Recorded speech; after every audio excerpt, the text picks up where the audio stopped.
Hello అండి విజ్ఞాన్ గారు. చారిత్రాత్మక కట్టడాలు మొట్టమొదటగా మనం వినేది చార్మినార్ గురించి. హైదరాబాద్ అంటే మనం ఫస్ట్ ఆఫ్ ఆల్ మన సింబలే చార్మినార్. అలాంటి చార్మినార్ అంటే పురాతన కట్టడాలను కాపాడుకోవాల్సిన బాధ్యత ప్రభుత్వం పైన మాత్రమే కాదు మనందరిపైన ఉంటుంది.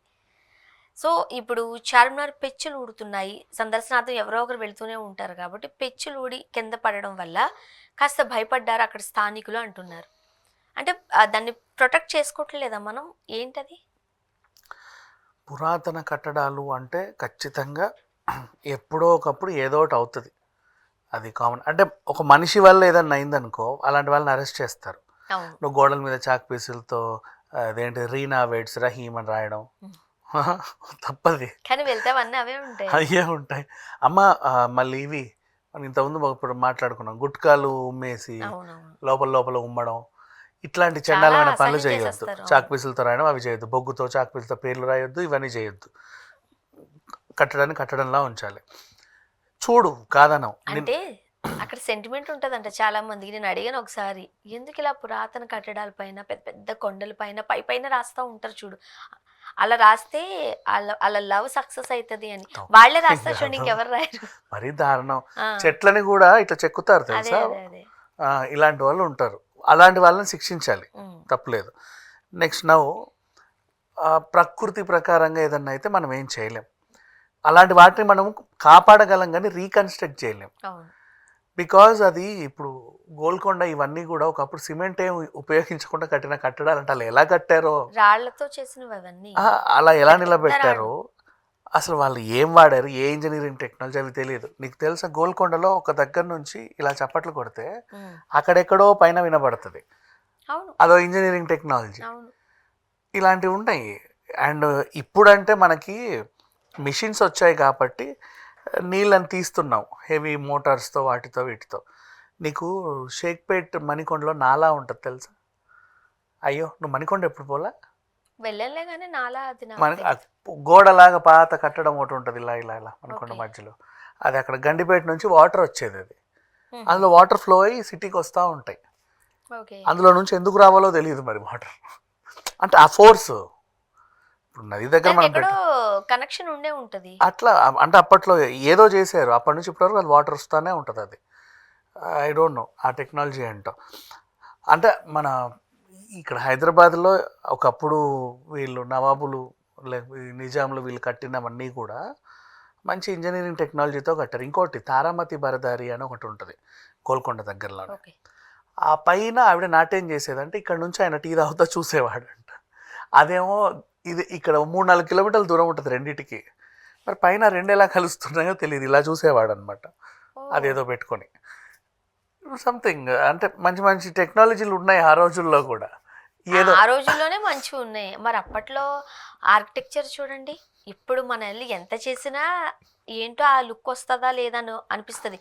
జైపూర్ వెళ్ళామనుకో, అదన్నీ పురాతన కట్టడాలే. ఎలా ఎంత కట్టారో కూడా మంచి తెలియదు, ఆర్టో. ఎలా కట్టారో తెలియదు. ప్రతి గోడని ఒక శిల్పంలా చెక్కుతూ ఉంటారు. అవును. సో అలా ఇప్పుడు మన చార్మినార్కి కూడా ఒక చరిత్ర ఉంది. అప్పుడెప్పుడో ఎలకల ద్వారా లేకపోతే ఇంకేదో ఒక చిన్న వ్యాధి వచ్చి చాలామందికి ఏదో అయితే దానికి ప్రతీకగా ఇది కట్టారు. కొన్ని ఏళ్ళ చరిత్ర ఉంది, వేల ఏళ్ళ చరిత్ర ఉంది. ఇలా చెప్పుకుంటున్నాం. నడిబొడ్డులో ఉంది కాబట్టి తరచూ వెళ్ళి వస్తూ ఉన్నాం. చార్మినార్ కానుకొని దాంట్లోనే భాగ్యలక్ష్మి అమ్మవారి టెంపుల్ ఉంటుంది. యాక్చువల్గా చెప్పాలంటే ఈ టాపిక్ మాట్లాడాము అని అంటే ఖచ్చితంగా ఆ విషయం గురించి మాట్లాడాలి. ఏంటో హిందూ ముస్లింలని ఇప్పుడు కొంతమంది కాస్త ఇష్యూస్ చేసి వివాదాల్లోకి వెళుతూ ఉంటారు, కానీ ఆ టైంలోనే వాళ్ళ ఐక్యతకు సింబల్గా చూడాలి మనం. ఎట్ ద సేమ్ టైం గోల్కొండలో కూడా ఇప్పటికీ గోల్కొండ బోనాలేగా, బోనాలు స్టార్ట్ అయ్యేది అదే గోల్కొండలోనే. కదా మరి. అది కట్టింది మరి ముస్లిమ్సే అవును. అయినప్పటికీ బోనాలు అక్కడే స్టార్ట్ అవుతాయి. ఉమ్. సో ఇట్లా మంచి కలిసి ఉండేవాళ్ళు, ప్రాబ్లం ఏం లేదు. ఇప్పుడు ఎందుకో తన్నుకు చేస్తున్నారు కానీ అలాంటి చార్మినార్ని, అన్నేళ్ల చరిత్ర గల చార్మినార్కి ఇలా ఎక్కొచ్చు నువ్వు ఆ పైకి. ఎక్కారా మీరు ఒకసారి? మొన్న నేను ఒకసారి కూడా పోను. నేను ఒకసారి వెళ్తే పోడు, ఇప్పుడు అలో లేదన్నారు. చార్మినార్ వెళ్తే ప్రాబ్లం ఏంటంటే నువ్వు నీ కారు ఏంటో పార్క్ చేసుకోవాలి అడవిలో, అదంతా నడవాలి. సగం నడిస్తే అయిపోతుంది. మనం అసలు అలా నడవలేము. నేను మేము మదీనాలో దూరుతాము. ఒకసారి ఒక షాప్లో కూర్చున్నామంటే మొత్తం షాపింగ్ అంతా అందులోనే చేసేయాలి. ఓకే. 10 తిరగలేము. లేదా ఈ లాడ్ బజార్లు ఇవన్నీ ఒకప్పుడు తిరిగామేమో కానీ అసలు ఓపిక ఉండదు, చాలా నడవాలి అది. సో అట్లా నిత్యం టూరిస్టులు వస్తూ ఉంటారు. దాన్ని మరమ్మతులా చేయలేరు, చేయకూడదు కూడా. పురాతన వాటిని కాపాడాలి కానీ మరమ్మతులు చేయలేము. అంటే చిన్న చిన్నవి చేయొచ్చు, మరి నువ్వు కూల్ చేసి కొత్తది కట్టడానికి లేదు అక్కడ. అలాంటి టైంలో ఇప్పుడు ఏమైంది, నిన్న పెద్ద వర్షం వచ్చింది తెలిసిందే. అదేదో 1000 సంవత్సరాలకు వచ్చే వర్షం లాగా వచ్చింది, ఒకే గంటే, జస్ట్ 1 hour పడింది. అయ్యో ఇక్కడ వరకు వాటర్, రోడ్లన్నీ కూడా ఫుల్. అలా ఎలా పడిందో అర్థం కాల. నేను మణికొండ నుంచి వచ్చేటప్పుడు చూసా, మొత్తం అంతా నిండిపోయి ఉంది. అంత నిండిందా అనుకున్నాం. కరెంట్ లేదు చాలా వరకు ఇటువైపు, అవన్నీ ట్రాన్స్ఫార్మర్లు పేలిపోవడం, పెద్ద వాన. ఇంత పెద్ద వాన వచ్చినప్పుడు అటు చార్మినార్ ఓల్డ్ సిటీలో ఈ భాగ్యలక్ష్మి టెంపుల్కి వెళ్ళిన వాళ్ళు అవన్నీ ఊడి పడుతున్నాయంట పెచ్చులు. పరుగులు తీశారు. అంటే నెత్తి మీద పడితే ఏంటో కదా, అటు ఇటు పరుగులు తీస్తున్నారు. దాన్ని అఫ్కోర్స్ ఇప్పుడు మళ్ళీ అధికారులు వచ్చారు, ఎంతవరకు డ్యామేజ్ అయిందో చూస్తున్నారు, దాన్ని ఎలా కాపాడుకోవాలో చూస్తున్నారు. అవన్నీ ఈజీగా అయిపోతాయి. కాకపోతే పురాతన కట్టడాలు ఏవైనా ఉన్నాయనుకో, మన బాధ్యత ఏంటో చెప్పనా, వెళ్ళినప్పుడు ఇష్టం ఉన్నట్టు తన్నడాలు అవి ఇవి చెయ్యొద్దు. 100 మంది ఒకేసారి ఎక్కకండి, అవి ఎప్పుడు కూలుతాయో ఏంటో తెలియదు మనకి. ఓ 4 వెళ్ళి వచ్చాక మళ్ళీ మీ తోలండి. అంటే ఇప్పుడు ఇంతకు ముందు చార్మినార్ పైకెక్కి పైనుంచి చూసేవారంట. ఆ తర్వాత కొంతమంది సూసైడ్ చేసుకోవడానికి దాన్ని ఒక వేదికగా పెట్టుకున్నారు. అవును, అత్యంత బాధాకరమైన విషయం. సో ఏమైంది, కొన్ని రోజులు దాని పైకి ఎక్కడానికి వీల్లేదు అన్నారు. ఆ తర్వాత ఇప్పుడు మళ్ళీ అలో చేస్తున్నారట. ఓకే, ఇప్పుడు చెక్కడాలు, దాన్ని వేసి కొట్టడాలు ఇవన్నీ చేసామనుకో, కొన్ని రోజులు పోతే దాని చుట్టూరు ఒక బౌండరీలా పెట్టేస్తారు. మనం దూరం నుంచే చూడాలి, దాన్ని ఎక్స్పీరియన్స్ చేయలేము. ఇంకా నిజంగా ఎలా చేస్తున్నాం దగ్గర నుంచి చార్మినార్. నువ్వు అక్కడ కరెక్ట్ ఆ కిందే ఇవి ఏంటి, ఈ కీ చైన్ మీద పేర్లు రాసేవాళ్ళు, ఆ బ్యాగులలో వీళ్ళందరూ ఉంటారు. దాన్ని ఎంజాయ్ చేయాలి నిజంగానే, దాన్ని మనం ఆస్వాదించాలని అనుకుంటే జాగ్రత్తగా వెళ్ళి జాగ్రత్తగా వస్తే ఇంకొన్ని తరాల పాటు దాన్ని మనం కాపాడుకోగలుగుతాం, ఆ ఎక్స్పీరియన్స్ మనం ఫేస్ చేయగలుగుతాం. అలా కాకుండా ఒకప్పుడు ఇక్కడ చార్మినార్ ఉండేదట. అదే కదా ఉంటది, నాకు తెలిసి కాపాడతారు కానీ దాని చుట్టూరు ఒక కాపుదల పెట్టేస్తారు. మినార్స్ కూడా అప్పట్లో కొంచెం డ్యామేజ్ అయితే మళ్ళీ దాన్ని సెట్ చేశారు. అది అలాగే ఉండాలి అని చెప్పేసి. కట్టడం పెద్ద విషయం కాదమ్మా మళ్ళీ, కానీ దాన్ని కాపాడుకోవడమే ఇంపార్టెంట్. కాదన్నా ప్యాచ్ వర్కే కదా. అవును.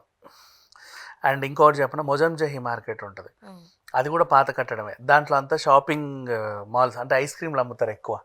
కేజీ ఐస్ క్రీమ్ 70 రూపాయలు ఇక్కడ. ఇంత పెద్ద ఇటుకలు లాంటివి ఉంటాయి. మొజంజహి మార్కెట్ మొత్తం ఐస్ క్రీమ్ షాప్స్ అన్ని వరుస పెట్టి ఉంటాయి. Of course. అక్కడ అదేంటంటే దాన్ని కొంచెం మరమ్మతులు చేసి కొత్తగా చేశారు. యాక్చువల్గా అప్పట్లో కట్టినట్టుగానే నీట్గా అలాగే చేశారు. ఎలా చేశారో తెలియదు, చాలా టాలెంట్గా దాన్ని దిద్దారు. కానీ చార్మినార్ దగ్గర మదీనా అండ్ మక్కా మసీదు ఇదన్నీ కూడా నువ్వు మరమ్మతులు చేయడానికి వీల్లేదు. ఎప్పుడు అంతంత జనాలు ఉంటారు. ఎప్పుడో కానీ పొద్దున్న ఎర్లీ మార్నింగ్ షూటింగ్ చేసుకునే వాళ్ళు వస్తారు, సినిమా షూట్లు వాళ్ళు. చార్మినార్ దగ్గర షూట్స్ అన్ని ఎర్లీ మార్నింగ్స్ అవుతాయి, ఎక్కువ జనాభా లేని టైంలో. 11 బిఫోరే అవి ప్యాకప్ అయిపోవాలి అక్కడ, తర్వాత తట్టుకోలేము. ఇంకా రంజాన్ మాసంలో అంటావా, అసలు ఇసుకేస్తే రాలని జనం ఎక్కడి నుంచి వస్తారు. మనమే వెళ్తాంలే. నైట్ బజారు మరి సూపర్ ఉంటది. అది అసలు అన్ని అవి షాప్స్ ఉంటాయి కదా, డబ్బా షాపులు.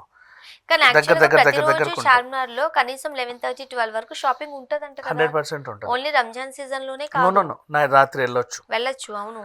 అంటే ఇవి ఈ జ్యువెలరీలు అవి ఇవి అమ్ముకునే వాళ్ళు, గాజులు అమ్ముకునే వాళ్ళు ఉంటారు. కొంచెం ఆ పిస్తా హౌస్ దగ్గరికి వెళ్ళి ఏదో ఒకటి తినేసి వస్తాం, అంతే. ఫుడ్ ఉంటుంది నైట్ వరకు కూడా.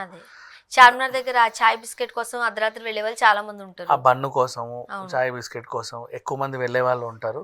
సో ఏదైనా పురాతన కట్టడాలు ఉన్నప్పుడు not only Charminar, not only Golconda, మధ్యలో కూడా మనకి ఇళ్లలో కూడా కొన్ని పురాతన టోమ్స్ ఉంటాయి. ఏవో పిచ్చి చెట్లన్నీ దాని మీద మొలుసు ఉంటాయి, సరిగ్గా కాపాడుకోరు. బట్ అన్నిటిని నీట్గా కాపాడుకుంటే నెక్స్ట్ తరాలకి అవి ఏంటంటే ఒక టూరిజం అట్రాక్షన్ లా ఉంటాయి. మనమే పాటు చేస్తాం. దీన్ని ఎప్పుడు తొలగిస్తే ఇక్కడ నుంచి దాంట్లో మనం రూమ్ కట్టుకుందామా అనుకునే వాళ్ళు కూడా ఉంటారు. యాక్చువల్గా అదంతా ప్రభుత్వ బాధ్యత అంటారు కానీ అసలు ప్రభుత్వ మన బాధ్యత, సామాజిక బాధ్యత మనది. షేక్పేట్ సైడ్ వెళ్తే నువ్వు చాలా ఉంటాయి, లోపలే టోమ్స్ చాలా ఉంటాయి ఆ ఇళ్ళ మధ్యలోనే. ఇది ఎప్పుడు ఇక్కడ నుంచి తీసేస్తే మేము అక్కడ రూమ్ వేసుకుందాం అనుకునే వాళ్ళు బోల్డ్ అంతమంది ఉన్నారు. చూద్దాం. Thank you so much.